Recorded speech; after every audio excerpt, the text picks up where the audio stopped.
भारत ने बांग्लादेश के लिए ट्रांसशिपमेंट की सुविधा बंद कर दी है। इस सुविधा से वह भारतीय जमीन का इस्तेमाल करके कई देशों में सामान एक्सपोर्ट करता था। विदेश मंत्रालय का कहना है कि भारतीय हवाई अड्डों और बंदरगाहों पर ट्रांसशिपमेंट की वजह से काफ़ी भीड़भाड़ रहती थी, जिसके चलते हमारे अपने एक्सपोर्ट में देरी हो रही थी और बैकलॉग हो रहा था।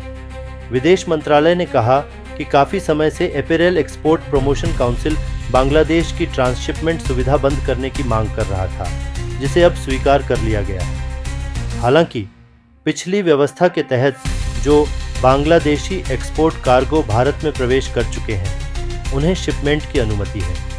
साल 2020 में भारत सरकार ने बांग्लादेश को ट्रांसशिपमेंट की सुविधा दी थी, जिसके तहत उसके एक्सपोर्ट गुड्स को भारतीय ज़मीन के जरिए नेपाल, भूटान, म्यांमार और दूसरे देशों को भेजा जाता था।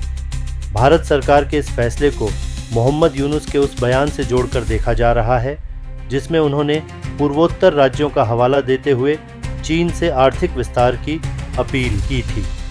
पिछले महीने बांग्लादेश के मुख्य सलाहकार मोहम्मद यूनुस चीन के दौरे पर थे।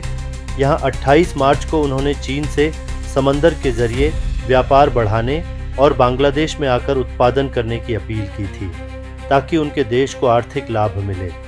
उन्होंने कहा था कि भारत के 7 पूर्वोत्तर राज्य लैंडलॉक्ड हैं, यानी ज़मीन से घिरे हैं, इसलिए समंदर तक उनकी पहुंच नहीं है। उन्होंने कहा कि इस पूरे क्षेत्र में बांग्लादेश अकेला समंदर का संरक्षक है, इसलिए यह चीनी अर्थव्यवस्था के लिए एक विस्तार हो सकता है। मोहम्मद यूनुस ने चीन से ये भी कहा कि वह बांग्लादेश में उत्पादन करे और चीज़ें बाजार तक ले जाए, फैक्ट्रियां स्थापित करे। उन्होंने लालमोनिरहाट में एयरबेस को पुनर्जीवित करने के लिए भी न्योता दिया था।